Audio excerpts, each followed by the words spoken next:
kú dédé àsìkò yìí èyí làwọn ìròyìn tó jẹyọ láti inú ìwé ìròyìn The Matrix lónìí ọjọ́ ajé ọjọ́ 19 oṣù kínní ọdún 2026. Ẹniọlá Sálíù lórúkọ mi. Ìjọba àpapọ̀ ti wọ́ gàù lórí àjọsọyépọ̀ ètò ìlera láàrin orílẹ̀-èdè Amẹ́ríkà àti orílẹ̀-èdè wa Nàìjíríà. Wọ́n ti tún Délé Aláké yàn gẹ́gẹ́ bí alága àjọ ààtò nǹkan àlùmọ́ọ́nì ilẹ̀ adúláwọ̀. Ó rọ àwọn orílẹ̀-èdè ilẹ̀ adúláwọ̀ láti fi ọwọ́ wẹwọ́ kí wọ́n lè jèrè nínú àwọn nǹkan àlùmọ́ọ́nì ilẹ̀ adúláwọ̀.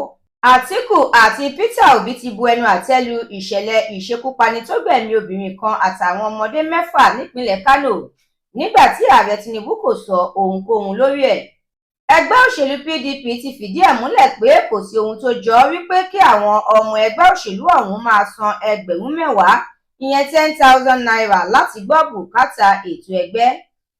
Igbákejì ààrẹ orílẹ̀-èdè yìí Kashim Shettima ti balẹ̀ sí orílẹ̀-èdè Switzerland fún ìpàdé ọrọ̀ ajé lágbàáyé.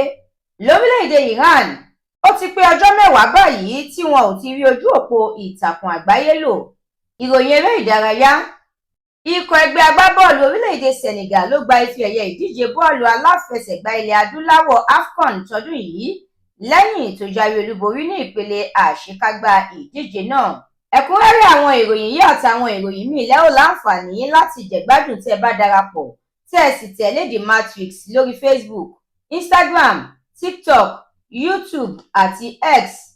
Àdúrà mọ́mi Balógun ló ṣe òǹgbùfọ̀ ìròyìn yìí. Ẹniọlá Sálíù lórúkọ mi.